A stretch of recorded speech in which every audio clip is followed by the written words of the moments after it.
All right. Thank you, everyone, for coming out to our eighth and final Tuesday talks of this summer. It's been a wild ride, and so glad to have all of our returning attendees as well as some new faces here as well tonight. My name is Matt. I'm the Chief Human Resources Officer here at LEAP, and I'll be hosting the first half of tonight's panel. And super excited to share my experience as well as our panelists' experiences with you. So we'll go on to the next slide to do a bit of an overview of LEAP. We're going to introduce our panelists for the first half of this session on university prep. We're going to do a panel discussion followed by a Q&A at the end. Then we'll have a quick break, and then we'll transition into our Waterloo and Laurier panel. Quick overview of LEAP. Basically, we're a student-run organization committed to helping students with the transition to university. That's basically the gist of it. You can check out our website if you want to learn more. So we're going to get into our panelist introduction. So Fatima, go for it. Thanks, Matt. Hi, everyone. My name is Fatima Saleem. I'm a third-year biomedical sciences student at the University of Calgary. And in my life, I wear various different hats, from being a daughter, a student, to a friend. And so I'm not just a volunteer at my local community, but also I serve as the president of 3 different clubs at my school. I'm also a Terry Fox Humanitarian Award recipient, through which I received $28K regarding my community service. During my summers, I also volunteer and work as a student researcher in medicine, serve as the co-chair and co-founder of an international nonprofit organization known as Zero Waste, where we collect leftover food and then we go ahead and donate it to service agencies in need. And so regarding my volunteer experiences, I have lots of volunteer work done with the Kids Help Phone on their National Youth Council, on their crisis responder team, as well as a site and logistics lead for their annual walk in Calgary. For Bright, I serve as their lead research analyst. I also volunteer my time as a soccer coach for Special Olympics. And I also volunteer with Autism Speaks Canada as a walk chair, and currently I'm writing a children's book regarding mental health. So I'm really passionate about mental health, disability work, and being involved and giving back to my community. Awesome. Thanks so much, Fatima. We will go to Katie now. Hi guys, I'm Katie. I graduated from Carleton University in 2019. Currently, I'm a medical student at Trinity College in Dublin, Ireland.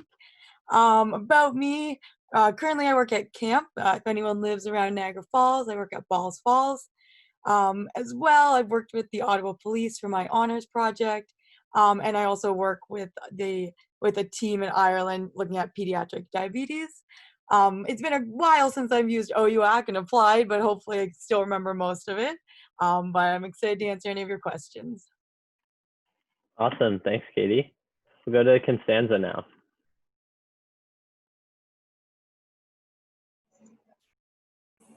Okay, sorry guys. So yeah, my name is Constanza, and I guess I'm your second panelist here who is volunteering at Kids Help Phone, so second crisis responder here. I am also a community organizer. I am on the board for the Disability Justice Network of Ontario, and I organize with the Mental Health Policy Council. That's like a mental health activist group offshooting from U of T. And yeah, that's, I think, the main things about me. Awesome. Thanks, Constanza. And last but not least, Cheyenne. All right. So what's going on, guys? My name is Cheyenne. I'm an incoming third-year student at the Ivy Business School at Western University. So because Ivy is a program you enter in your third year, so for my first 2 years at Western, I studied economics with a minor in financial modeling. As for my experience, very recently I just finished an internship at Ernst & Young, which is one of the big 4 public accounting firms in financial services advisory.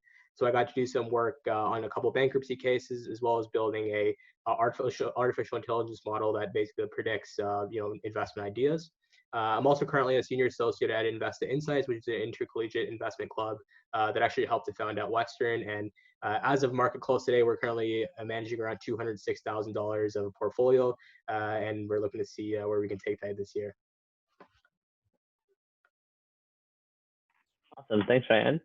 Just a couple of housekeeping reminders before we jump into the panel discussion. For attendees, if you have questions as we're going along, feel free to pop them in the chat, and the panelists who aren't speaking can answer them as we go. And then we'll also have a dedicated Q&A session towards the end. Just please keep your mics and cameras off just to be respectful to everyone else.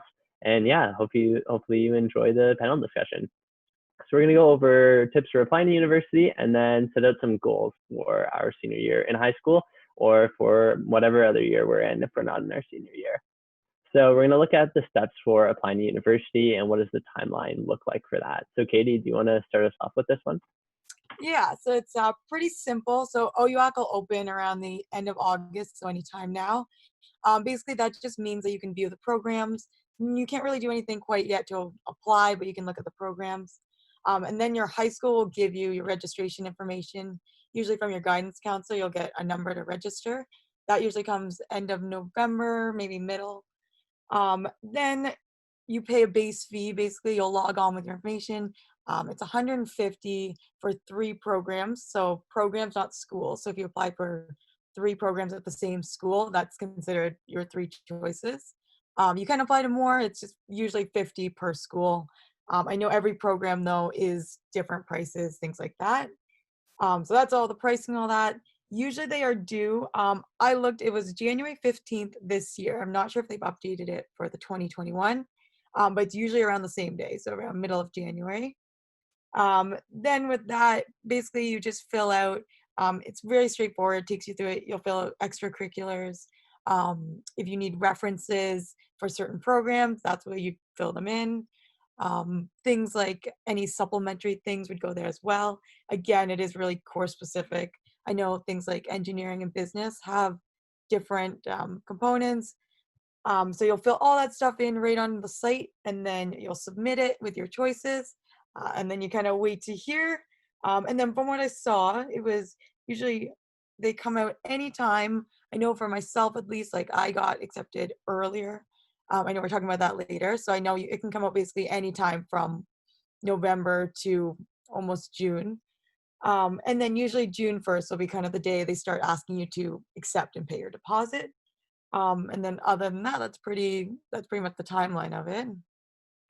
Awesome. Thanks for that thorough rundown, Katie. Do any of our other panelists have anything to add on to that? Cool. All right. The question at the bottom here, is applying early beneficial? Does anyone want to take that? So I'll just speak for myself. Like I don't know if it's necessarily beneficial, like you'd be have a better chance.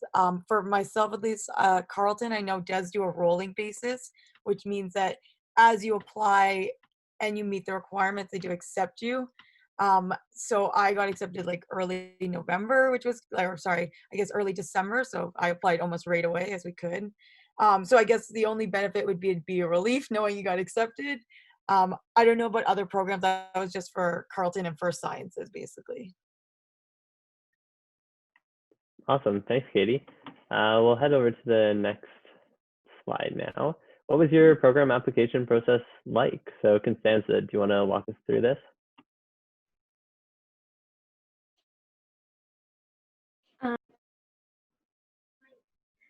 So my program specifically, so after I got in, I did like a year that was pretty, I guess, broad, and then you apply internally. I'm sorry, I'm not sure that's what this question specific meant, but that's so specific, I think, to each university and each program. I know McMaster has something similar. UFT Scarborough has something similar where you kind of apply to a broader program, and then internally you apply again. I think that's, I don't know if anyone else wants to speak to this, but I did want to speak to the second question, which was how do you make yourself stand out? And I literally just said, think about admissions essays and things like that, and speak to what you know and sort of speak your truth, because I don't think they're really waiting, even for hard to get in programs. They just want to know you. So that was my advice for those essays that can be so hard to write sometimes. Regarding I can talk a little bit about my admissions process as well. So I am a University of Calgary student in the Bachelor of Health Sciences program, and I know for the majority of University of Calgary, and Alberta programs. They're largely looking at your grades, but specifically with the Bachelor of Health Sciences program, we had to answer a few questions, talk about our top 10 experiences. So it's a lot like applying to med school almost. And so they not only value your grades and your reference letters, but beyond this, University of Calgary is truly looking to get to know you. So it's important to show the admissions committee that you have multiple dimensions and that you have interests beyond academics. And really, the University of Calgary works very hard to create a diverse class who brings varying amounts of skills and experiences. So it's important to use that autobiographical sketch or admissions essay to show the admissions committee what you're truly interested in, what your passions are, and why you would make a good candidate for their program. Awesome. Thanks for that. Cheyenne, did you want to jump in here? Yeah, sure. So for Ivy specifically, as I mentioned before, it's a second entry program, meaning that you typically start the Ivy program in your third year of university. But there is something you can do to kind of position yourself a bit better for entry into the program, and that's applying for something called AEO, or Advanced Entry Opportunity. This is something you apply for in grade 12, and basically it gives you a set of criteria you basically need to meet in order to get admitted into the Ivy HBA program. For that application specifically that you do in grade 12, there's two different things. One of them is obviously your grades. So I think Ivy typically looks for 90 plus, if I'm not mistaken. And then you also have to do 3 500-word essays, and each essay centralizes around one of your big experiences.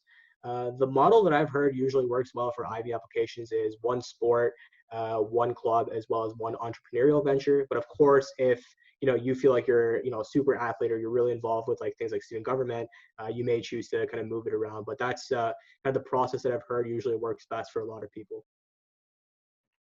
Awesome. And that was separate, correct? You have to submit 2 different applications? Yeah, sorry. So kind of building on that as well. So you have your AEO application, which is to Ivy, but then you also have to apply to a program at Western, which you're going to do in your first 2 years before you get into university. And it's important you get into that program as well, which actually doesn't have a supplementary application. You just submit your app through OUAC. Awesome. Thanks. And Katie, did you want to touch on anything about your program application process? I would say for the sciences, it's pretty straightforward. They don't ask you to write a lot, which is nice. So it's the typical OUAC, fill out the forms that you need. Even then, I think I only needed references for scholarships, but I don't remember. I didn't have to do any kind of essays or anything for mine, at least. Awesome. Thanks, Katie. Speaking of scholarships, that segues into our next slide about advice on applying for scholarships, because school is expensive and we need money for it. So Constanza, did you want to start us off with this one? Yeah, for sure. So I think personally, I found the whole grant scholarship thing can get so overwhelming because there are so many out there, and a lot of them have specific qualifying criteria. And so to sort through all that, seek support. So educational counselors, there are agencies dedicated to that you don't have to pay for, like they're covered by the government, they're covered by your school. So find a mentor, your friends, like ask around and really just like that.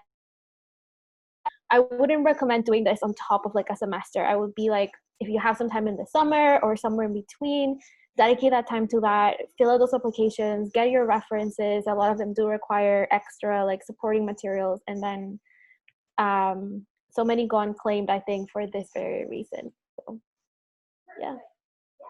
Awesome. Fatima, did you have anything that you wanted to add on the scholarship front? Yeah, I can add a little bit. I'm very grateful. I've received many scholarships, over $40,000, which is paid for all of my tuition as well as my postgraduate degrees. So I think it's really important not to write about what you think they are looking for, but rather to write about your experiences that you're passionate about and how they've shaped you, what you've learned from those experiences in particular. I know my Terry Fox Scholar class, it's very diverse. My classmates in that class have interests ranging from anthropology to football to baking. So it's important to describe who you are. And I would recommend starting this section of the application early, where you're talking about yourself so that you have a chance to reflect on each one of your experiences, and it gives you time to edit as well. And then just like it was mentioned earlier, it's important to find mentors in your field or even outside of your field who will give you the necessary reference letters. And it's important to make sure that they're going to write you a good reference letter and not just a really bland one that they're writing for everybody. So maybe asking the hospital that you volunteer at is not really a good option. Awesome. That was great advice, Fatima. Cheyenne, did you have anything you wanted to add on the scholarship front, or maybe you can touch on the question about how many universities people should apply to? Sure. So for the part about the scholarships, I think there's a lot of good resources available to students to like search for scholarships. One of the big ones is that a lot of universities tend to have an awards page on their website where you can go and literally see a list of scholarships that you can apply to through the university. As the other panelists mentioned, these usually require an essay as well as a reference letter. I think for the essay specifically, one thing that you would want to do is try to find a way to stand out. And when I say that, I mean, not maybe so like painting a story, but more so just finding a very articulate way to construct your ideas. Like for example, one of the scholarships I applied to, I wrote about my experience as a captain of the football team. And the way that I structured it was I was really into creative writing. So I wrote it as a monologue of me sitting in the locker room before a finals game, kind of recounting, all the memories I had leading up to that. And I think something like that, which kind of helps you differentiate yourself a bit more, can really help you, win those scholarships over. Another couple of resources, I think there's Scholarships Canada, which is one of the big ones that I actually used. They have scholarships for every single university in Canada, as well as scholarships based on different sports you play, different communities you're involved with, and things of that sort. There's also a couple. One was built by a friend at Western. It's called Attila. It's very specific, more so to student clubs that you're involved with, and again, it's a great database for applying to scholarships that you may be interested in qualify for. Awesome, thanks. And Katie, did you have anything on the scholarship front that you wanted to add? I would just say schools as well. You can get what's called acceptance scholarships. Basically, you don't need to apply for them. I know schools, Carleton had them. Laurier, Trent is a big one that offers a huge one. Based on marks that you have, usually whatever average your marks fall in, you'll be offered a it's a scholarship that applies to your whole degree. So you'll get, it's a $12,000 scholarship, you'll get $4,000 each year kind of thing. But things like that you don't need to apply to, which is awesome. Unfortunately, you won't know until you apply if you qualify for those. You can check out their website, but all that would be in your letter. In terms of the next part for universities, I only applied to 3. I would recommend it. I mean, it is a lot of money to spend. If you're thinking of doing any kind of post-grad, you'll spend a lot of money on applications. So I definitely try to narrow down at least a program you want. Because in the end, I think you'll spend a lot of money if you're applying to schools all over. Absolutely, yeah. Quickly, do the panelists want to go around and just say how many schools they applied to quickly? Yeah, I applied to 2 schools. I applied to McMaster and UC. So I only applied to 3. I did U of T, York, and Ryerson. Yeah, so I applied to, I think 6 or 7. It's only because I was debating between multiple different majors. And that was like Western, Queens, U of T, York, as well as a couple schools down in the States. Awesome, thank you. We're going to move on to the next slide, talking about grades. So which grades are considered when applying? Does anyone want to take this one? Yeah, sure, I can take this one. So when you're applying to university, a lot of schools look at your top 6 grade 12 marks, either where they're 12U courses or 12M courses. And Matt, I think, do you mean specifically like grade point average, or do you just mean like what marks they're looking on your transcript? Yeah, I think this person was asking, do they look at my grade 11 marks? Do they look at my grade 12 marks? Do they look at both? Yeah, so for most programs, if you're applying during like the general stream, which is not the early acceptance, they look at your grade 12, either U or M marks, your top 6. And it really depends on what program you're applying for as well. So some programs, they choose to include like an English mark in your top 6. They choose to apply like a math mark in your top 6. But it can really depend based on the program, but general consensus is top 6. Awesome, thanks, Ryan. Did anyone have anything they wanted to add to that? I'll just say on like the other end of it for sciences, a lot of programs do have required courses. So usually it's like your calculus, chemistry, biology have to be included. And then like Cheyenne said, it'll be like your next 3 top marks kind of thing. But a lot of sciences did have like mandatory courses that had to be included. For me, there were a few required courses for admission, and those were the marks that were considered. So there was English, language arts, math, chemistry, biology, and then an approved course or option.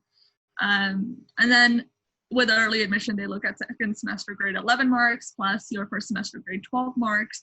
And then if you're applying with the normal, it's just grade 12 marks, from what I remember. Perfect. That was some really great insight. Thanks, everyone. We'll go to our next question, a topic that's probably at the top of a lot of people's minds. How do we think COVID is going to affect the application process this year? Katie, did you want to start off with this one?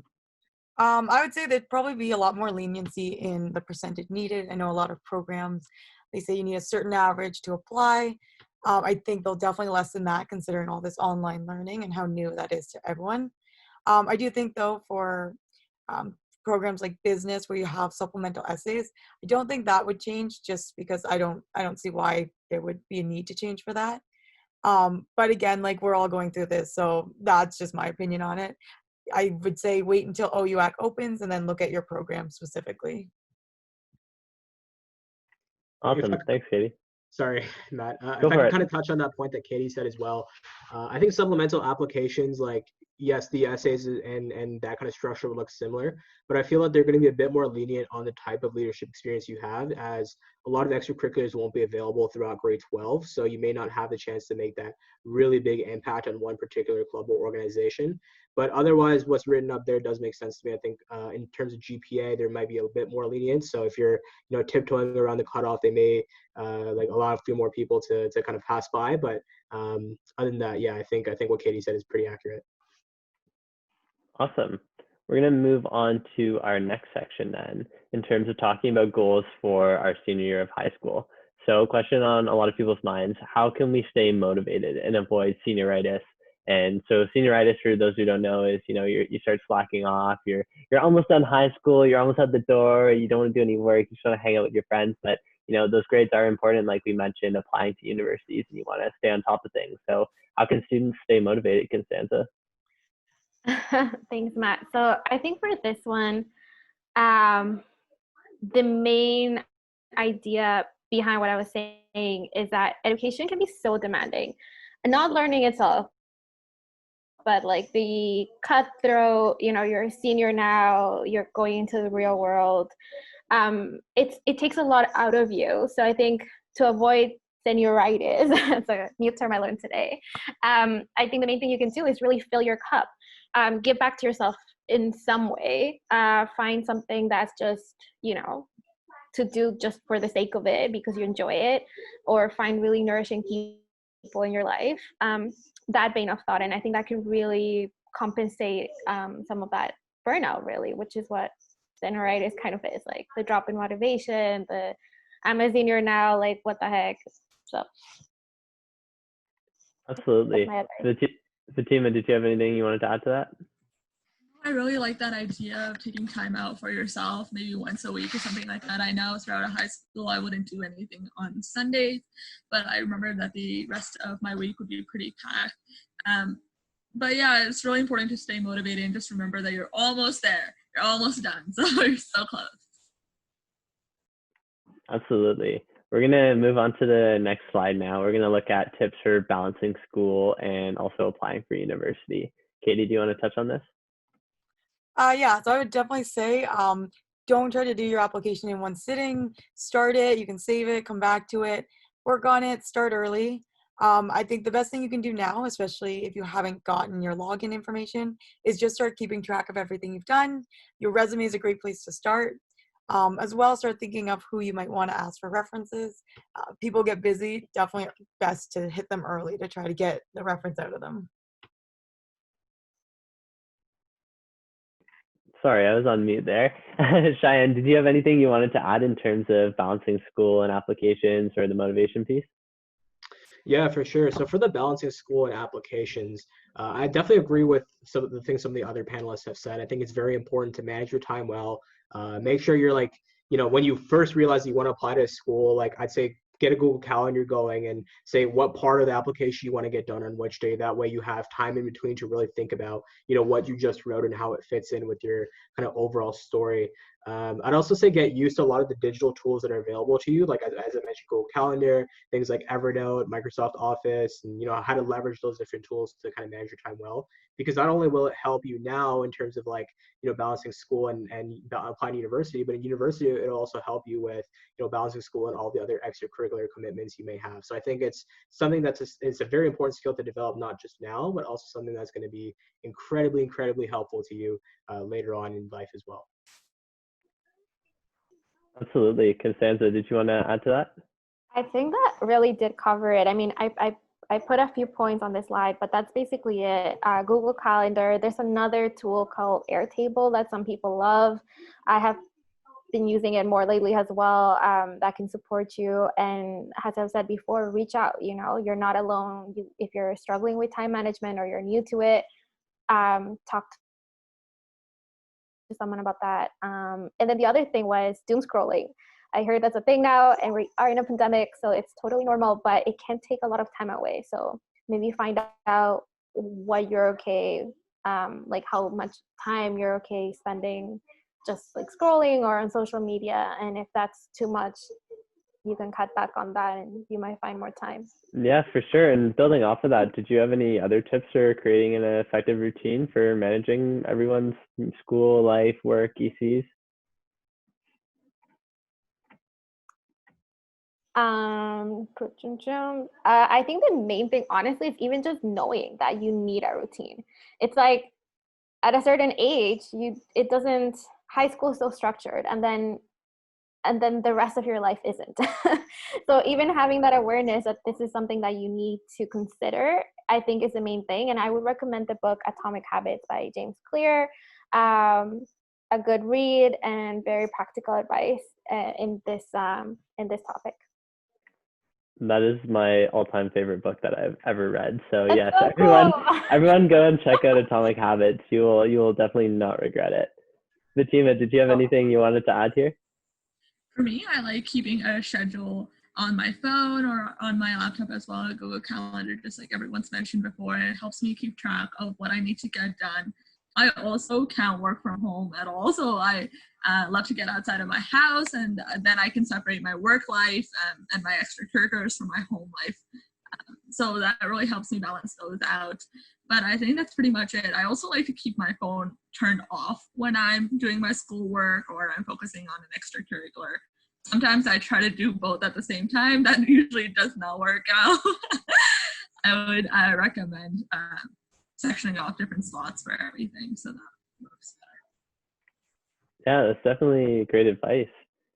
Katie, did you want to take this one? People are wondering, should we get a job while we're at school? Personally, I didn't have a part-time job during the year, at least. I definitely think it's a great idea, though. I think if you have something lined up and you're able to do it, it's a great chance to start making money. I think part-time jobs too, going back to what we were talking about, it's a great way to structure your time. I mean, you have to work X amount of hours this week, so you need to allot time to study, things like that. So I think if you have something lined up and you can handle it, that's awesome.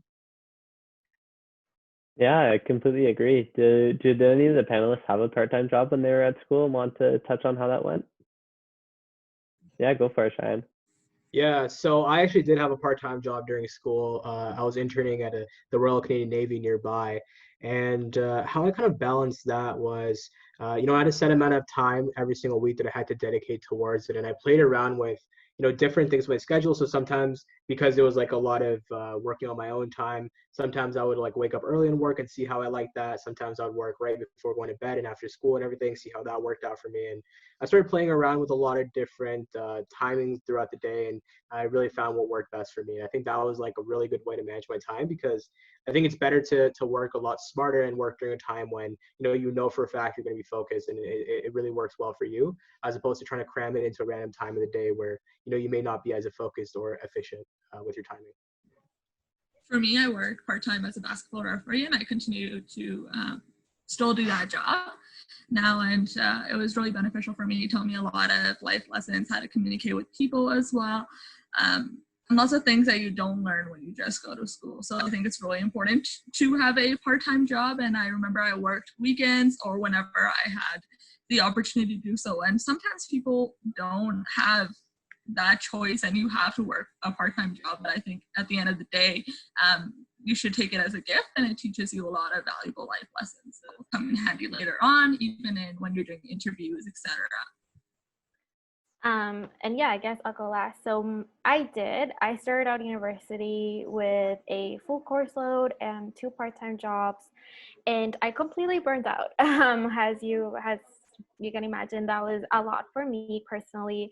And over the years, I have learned that what's more important than packing, your schedule and your life with all these commitments and expectations is to really find something that's sustainable and meaningful for you, that you can do semester after semester, because again, university is not a 1 semester sprint. It's like a 4-year marathon. So balance it out, figure it out, but don't feel like you have to do all these things, because you don't. Yeah, that's definitely some great advice. Do you have any recommendations then in terms of experiences that people should start accumulating in high school to prepare themselves for university? Well, I guess, yeah, I can sort of speak to that a little bit. And I did say something that I guess might not be as expected. I know, again, we're talking about all these extracurricular activities and getting a job and full course loads and all this stuff. But I think this time in your life, it's an important time to get to know yourself, to be in a good place with that, to be okay with your decisions, and really build that network of support that you're going to need. Trust me, you are going to want to have this. So something like figuring out if you need accessibility services and how do you navigate that system? How do you make that transition really smooth? And if you need to take a time, because not everybody can have the same life in high school, everyone's circumstances can be so different. So if you feel like you need that year to just figure it out, figure yourself out, take it. You know what I mean? So yeah, I feel like the main experience when you're coming out of high school is getting to know you outside of all these like expectations. Yeah, that's definitely some great advice. I think a lot of times people feel that pressure, to go out and do this or go out and do that. But, when it comes down to it, some of the little things in life, like just figuring out what you want to do with your life or who you are as a person, is definitely great to seek out. Fatima, did you have anything you wanted to talk about here? For me, I always limited myself to 3 main extracurriculars, and I think it's not about the amount of experiences that you're starting to accumulate, but the quality of those experiences, what you're giving back to your community, and the difference that you're making, and what you're learning from those experiences as well, and how you're demonstrating either collaboration, leadership, or advocacy are the 3 ones that I go with all the time. So I don't think it's about the amount at all, but it's about the quality of those experiences. It can be anywhere from 1 to 3. I wouldn't go anywhere beyond that, because I know high school is a lot to manage. You're thinking about your future as well, and you're applying, and there's lots of things going on in your life. So yeah, that would be my advice. Awesome. Thanks, Fatima. Cheyenne? Yeah, sure. So, Parkin, I know you're a big advocate of these type of roles, but is any kind of role that would involve you to either learn how to utilize resources or learn how to manage people? I'd say that those are 2 key things that don't just carry on into university, but also carry on a lot into the real world, no matter where you go. Any field you get into, there's always going to be people around you. There's always going to be people relying on you. And it's important to have those experiences when you're very young, because as you continue to get older, you start to refine, your own communication style, the way that you choose to lead and manage people. And I think no matter where you go in life, that's going to be incredibly, incredibly valuable. So I'd say that's definitely an experience that everyone has to have at some point in high school. Absolutely. Thanks for that, Cheyenne. Katie, did you have anything you wanted to add here? Yeah, I'd just say high school is a time to try new things. You never know what you're gonna like. I mean, we're all so young, so I would say give something that you never thought you'd like, give it a go. If you hate it, no big deal. But you could find you love something that you never even knew. So just give it a try, I would say, at least. Yeah, that's definitely great advice, Katie. And I think that also applies to this next slide here too, about what people should do if they're unsure about their career path, because that's one option, You pick something that seems interesting and you go down that road, and if you don't end up liking it, you can always switch your program or go a different route, right? So, Constanza, did you want to touch on this? For sure. So again, I think, there's a time in life where we're more expectation driven. But again, that may not be sustainable because you're going to be miserable in the long run if you pick a career just because you think it's the right thing and you're not really tuning into yourself. So, again, my advice, if you're not sure, welcome that. Welcome that not being sure. And like Katie was saying, go out, explore. You hate something, you hate it. Big deal. Move on. And there's this activity that it's so simple. It's literally draw a circle on a piece of paper and put everything, what you like, what you don't like, what you're good at, what you're not so good at, the challenges that you have faced in life, include your adversities, include the good things in your life, and take a look at it and then see kind of what picture that's sort of forming, and that may also give you a bit of a hint at what you want to spend your life doing. And also considering that nobody anymore has those like 50-year careers, people switch careers also all the time, so lessen that pressure a little bit on yourself. Absolutely. Fatima, did you have anything you wanted to touch on here? I'm so bad at this one because I guess I've always been the kind of person who knows what she's wanted to do in life. But I think it's important, if you want to figure out what you want to do, is to get a wide variety of experiences. I know I started volunteering at a hospital, but I also did some mental health related things, and I got different jobs as well. And really from those experiences, I understood what I like and what I don't like. And I realized I don't like math or physics, and that's not where I'm headed. So I think just exploring those options and seeing where you fit in best. But at the same time, it's okay to change what you like and your career path later on, and then move step by step. You don't have to decide everything right off the get-go. Absolutely. Cheyenne, did you have anything you wanted to touch on here?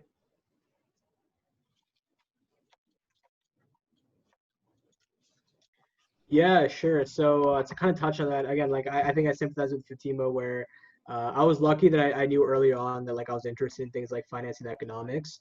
But again, like I kind of echoed that with you should really like reflect on yourself and think like what I actually do, what you would actually enjoy doing, for a very, very long period of time. What I used to do is like I also used to get very distracted and like be analytical about stuff around me. So like I'd be like, okay, hey, like I wonder how much the total value of the stuff on my desk is right now. And like I'd just calculate random stuff like that. And like I just thought that, maybe there has to be a career path for someone who like literally quantifies everything around me. And after chatting with a lot of people, I learned that finance is something that really like rewards people who do that. So I'd say look at what you tend to do when you're distracted and really try to find a career path that kind of embodies and rewards people who have that kind of tendency. Absolutely. Katie, did you want to touch on anything here? I would say I'm always a fan too of shadowing anyone you're interested in, any kind of jobs. I know it can be really hard to get in touch with someone. So if you're interested in like medicine, I know it can be hard to approach someone and ask you to shadow them, but people are super friendly and you never know who knows who. And people really do want to help and they'd be happy to take you on, I'm sure. Awesome. Thanks for that, Katie. Matt, is it okay if I add something I forgot? For sure. This was sorry. I was going to say one thing that's been like the best advice someone gave me was, don't attach yourself to a particular career even or organization. Like for example, early on, once upon a time, I thought I wanted to be a doctor. Along the way though, I discovered that the reason I wanted to do that was to like help people and heal people. Now that goal hasn't changed. That's still like I knew deep down like all my life that's what I wanted to do, but it looks so different now. So again, I think Cheyenne was sort of pointing to that, find things you naturally gravitate to, and it can look like different things, but explore them all. So yeah, that's my last point on that. Absolutely. Sometimes your path will come out of nowhere and come to you when you're least expecting it, and it'll build off of your passions and your interests. because a lot of times in high school, you might not necessarily have ever experienced the world of neuroscience or psychology or something like that, right? But you could do other things related to it that are somewhat similar. So it's definitely some great advice. We're going to hop into our Q&A period now. The chat box has been blowing up this whole time. So thanks everyone for sending in your questions. If your question hasn't been answered yet, feel free to send it again because I'm not going to be able to scroll up through everything. But I saw a couple of questions about switching programs. So do any of the panelists want to touch on that? You know, did anyone switch programs, or does anyone know anyone who has, and kind of what the process has been and what the result has been? I didn't switch programs, but I did add things to my program, I guess. So you can add like minors and secondary like degree kind of things. I would say if you're in the same area, so sciences, it's usually pretty easy to switch if you're in your first or second year. Most of your courses are the same. If you are doing a drastic switch though between like science to maybe like accounting, some will transfer over, usually your elective, so those are the choices you get to keep, like they're free courses basically. You do need to be careful though, because if there are prerequisites, so courses that you have to take first, it can set you back. Personally though, I think that's really okay. I mean, I don't think 4 years, like that's no standard to finish. Like I think taking more years is like, I've had tons of friends do that. So, but just be careful with that. I would say is watch like the courses that have courses that you need before. Awesome. Thanks for that, Katie. We had a question about dual degrees or double degrees. Did anyone want to talk about those?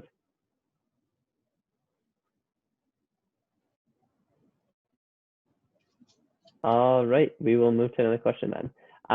Resume question. Anyone want to touch on what are some good things to include in a resume, and what are some things that we should maybe leave out of our resumes?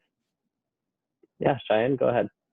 Yeah, sure. So I think a couple of good things to include in your resume is obviously like anything related to work experience, but within the description of like what you're doing in the work experience, I'd say it's more important to highlight like what your actual impact was on that particular role that you held, as opposed to something that you kind of did in between. So for example, if you did something even as simple as like being a cashier at Walmart, you have to explain, what your actual impact was. Maybe you found a way to automate a process that made things a bit simpler, or maybe you achieved a certain target, like cash management, and anything along the lines that really shows that like you had a genuine impact on this thing and you weren't just another number in the crowd, I think is really what helps. Was there a second part of that question, if I'm not mistaken? What to include in the resume and what to leave out? Yeah, I think I'm trying to think what you could leave out. I'd say some things you could leave out. It kind of goes in tandem with what I mentioned earlier, but it's situations where, you worked as part of a really, really, really big team and your impact may have got a bit diluted out. So for example, like if you worked on a project in high school, you're part of a club and you were just a general member, didn't really do too much, just came and sat in meetings. I'd say that wouldn't like hold as well on a resume as like, for example, if you actively contributed to a club or you're an executive member, just because it shows that like you were an active kind of like you really added to the discussion. You brought things to the table that a lot of other people maybe did not. Yeah, for sure. Thanks for that, Cheyenne. Constanza, there was a question about having close relationships with mentors and teachers, and maybe some tips for people who have struggled with doing that in the past. Thanks, Matt. So I certainly can speak to that from experience. I wasn't naturally, I guess, inclined to building relationships with like my teachers when I was in high school. I switched high schools a lot for like other reasons, so that made it really hard to feel like I could have anyone to go to for references and things like that. So the main thing I can say to that is that's a point that's really worth investing some time and effort into. Look at who you have and strategize who you're most comfortable with. And if you're really not comfortable, just spend some time sort of like reflecting on that discomfort, I would say, and really put yourself out there. People are generally so welcoming when you ask them. But spend some time building those relationships, because from now till forever, literally that's all life is, all like relationship building, and it's who you know at the end of the day. So that's a really critical point that I think doesn't come easy, it doesn't always come naturally, but it's so worth it in the end. And so yeah. Absolutely. Thanks. Thanks for that, Constanza. Fatima, did you have anything you wanted to add to that? Could you repeat the question once again? Yeah, for sure. So the question was regarding building relationships with mentors and teachers and professors, and if you had any tips on how to do that. From my own experiences, I wasn't too keen. I wasn't the kind of person who went into tutorials or showed up early in the morning to ask questions to teachers. I was a very last minute student, but at the same time, there were a few teachers that really piqued my interest, and so I wasn't so good at English all along in my life. And then during my last couple of years of high school, there was an English teacher who showed me that I'm actually really passionate about writing, and I'm very curious about where I can take that in my life. So I started talking to her more, exploring that. And I think it's important to talk to whoever interests you, and if you're passionate about what they're passionate about, and connect on those things. So, and not to be too shy at the same time. I know sometimes it's weird approaching somebody older than you. You're like, what do I talk about? But you can talk about things that you're passionate about and they're passionate about, and connect on that basis. Absolutely. Finding those common interests and those commonalities they're so easy to get the conversation going and to make those connections with people. We had a question. Sorry, go ahead. Oh, so sorry. I forgot one thing that actually helped me so much. I was like so shy, like when I was in high school. Anyway, I flipped the script. I became actually a volunteer tutor at the library, like in grade 9 or something. And that really helped so much. So if you find it in yourself that it's hard for you to go, like there's like your teacher, let's say, find someone younger than you, if that makes sense. And like sort of that experience of you being in that position is going to make you almost more comfortable, because now you know what that's like, and you're going to see yourself through like that eye, if that makes sense, like through that lens. So just a tip. Absolutely. We had a question about online interviews. Do any of the panelists, did you have any experience with online interviews, and do you have any tips in terms of acing the interview? Go ahead, Cheyenne. Yeah, so it's a good question. I think online interviews are definitely a big change from what we've seen previously. I think one of the big things with online interviews is, although you can only see a little bit of yourself, I think you have to, make sure that you're obviously very presentable. So depending on what you're interviewing for, obviously like wearing the appropriate clothing, making sure you're still looking good as you would in a regular interview. Another thing I like to do typically with online interviews is, I know a lot of people like to kind of like be like business on top and like pajamas at the bottom, but I actually like to like dress up all throughout, and still like put on cologne and everything, just to kind of get in like the right mood to really speak about yourself and your experiences. I'd also say body language is still very important. So making sure the camera is far back enough that the interviewer can see that you're sitting up straight, you look confident, you're using your hands when you're talking, and really trying to make a point and emphasize the important things. So I'd say while it does really throw kind of a towel in the whole process, I think it's still very possible to be successful with online interviews, and some people even find they do better with online interviews. So I'd say just really make sure you're using your resources to the best of your ability. Yeah, that's definitely great advice. We had a question about gap years, and are gap years a good idea? What would some factors come into play when you're deciding whether to take a gap year or not? Does anyone have experience in that realm? I mean, I took a gap year, and then I took a few more in between. Honestly, I would definitely like highly recommend them, especially right now in a pandemic.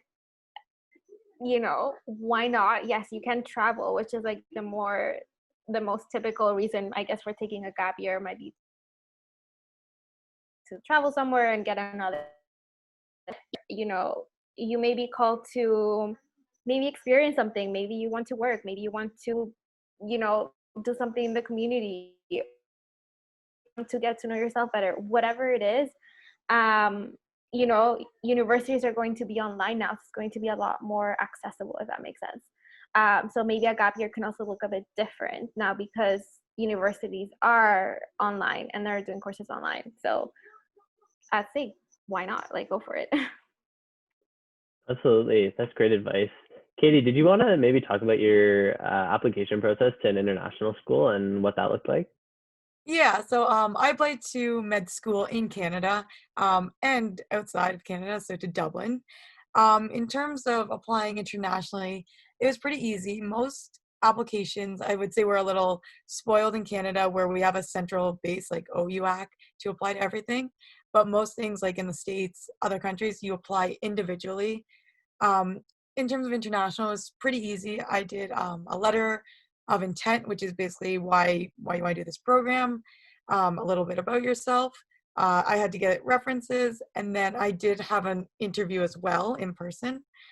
So I'd say international, it still is a pretty much the same gist as applying domestic. You'll have an interview, you'll have references, and you'll probably have an essay of some sort. Awesome. Thanks for that, Katie. There was a question about some resources that people can use to look at applications and how they should go about applying. Our team at LEAP is actually in the process of developing a super cool application portal that's going to have a detailed rundown of timelines and tips and tricks for each school. And so that's going to be a great resource that's going to be launching in the fall. So keep an eye on our social media channels and our website for that coming out. We have a question about what was the most surprising thing or something you wish you knew when applying to university? There's something you were surprised about, maybe a big misconception you had. Maybe we can go around and all the panelists can chime in on this last question. Who wants to start? I can start. So I would say, I know it's going to be so hard to choose, like you think this will define your life, but there really is no wrong choice. And even if you're torn between schools, torn between programs, there's always like, again, like I said, everyone's so young, like there's always time to change. Even if you go to a school, you hate it, I mean, you'll learn something from it. So I really think there's really no wrong choice. Absolutely. Who wants to go next?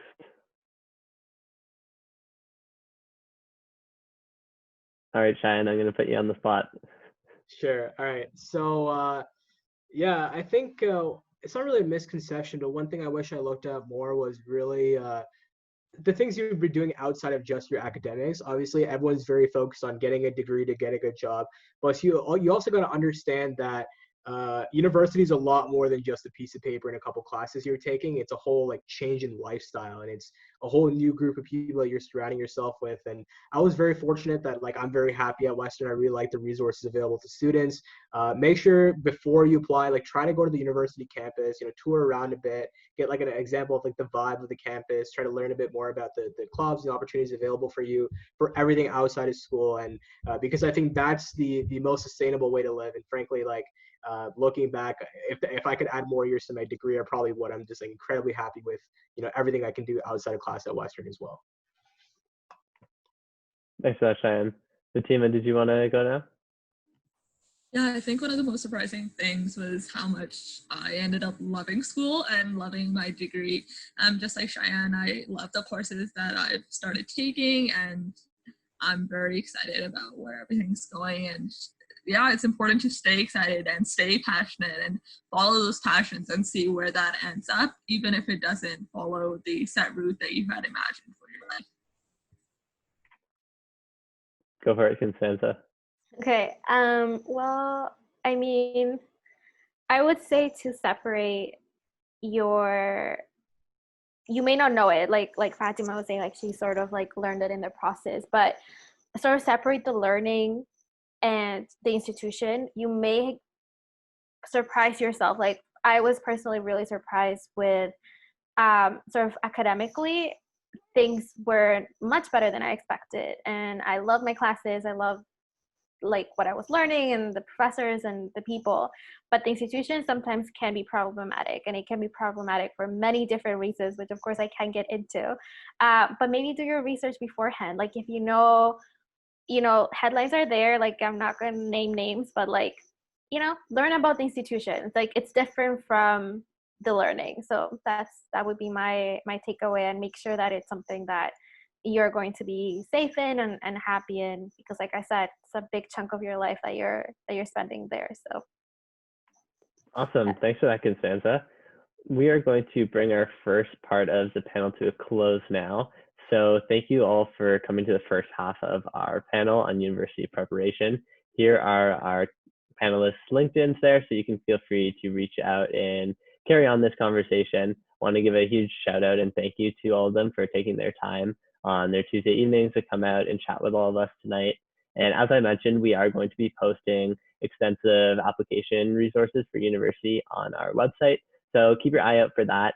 And because this is the last week of our Tuesday Talks webinars, we are planning some super exciting initiatives for the fall, and we'll be releasing those details shortly on our social media channels.